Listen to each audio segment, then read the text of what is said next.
అండి అందరికీ welcome back to ధన్యత క్యూటీ ఛానల్. ఈరోజు నేను డ్రై గోబీని రెడీ చేస్తున్నాను. దానికోసం నేను క్యాలీఫ్లవర్ని తీసుకొని క్లీన్ చేసి ఒక సైడ్లో పెట్టుకున్న. మరొక బౌల్లో వాటర్ వేసి సాల్ట్ వేసి కొద్దిసేపు హీట్ అయిన తర్వాత అందులోకి నేను ఈ క్యాలీఫ్లవర్ని యాడ్ చేశాను.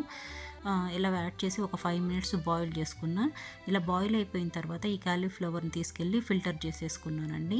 ఫిల్టర్ చేసి ఒక సైడ్లో పెట్టుకున్న తర్వాత స్టవ్ మీద ఒక ప్యాన్ పెట్టుకొని ఆయిల్ వేసి హీట్ చేసుకుంటున్నా. అదే టైంలో నేను ఒక బౌల్లోకి తీసుకొని అందులోకి మైదాని, అలాగే cornflour, salt, baking powder, chilli powder, colour కోసమని నేను కొద్దిగా ఫుడ్ కలర్ని యాడ్ చేశానండి. ఇలా యాడ్ అయిపోయిన తర్వాత వీటన్నిటిని ఒకసారి మిక్స్ చేసుకొని కొద్దిగా వాటర్ వేసుకుంటూ దాన్ని ఒక లిక్విడ్ ఫామ్ లాగా రెడీ చేసుకోవాలి.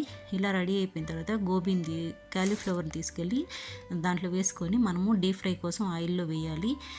ఇలా గోల్డెన్ బ్రౌన్ కలర్ వచ్చేంత వరకు దాన్ని హీట్ చేసి తర్వాత దాన్ని తీసుకెళ్ళి ఒక టిష్యూ పైన వేసుకుంటే దాంట్లో ఉన్న ఆయిల్ అంతా అబ్జర్వ్ అయిపోతుంది. నెక్స్ట్ వన్ వచ్చి మిర్చిని అలా కరివేపాకుని ఒకసారి ఆయిల్లో వేసి డీప్ ఫ్రై చేసి తీసుకెళ్ళి దీనిపైన వేస్తే చాలా కలర్ఫుల్గా ఉంటుంది. కావాలంటే చాట్ మసాలాను కూడా దీనిపైన స్ప్రెడ్ చేసుకోవచ్చు అండి. Please like, share, subscribe. Thank you.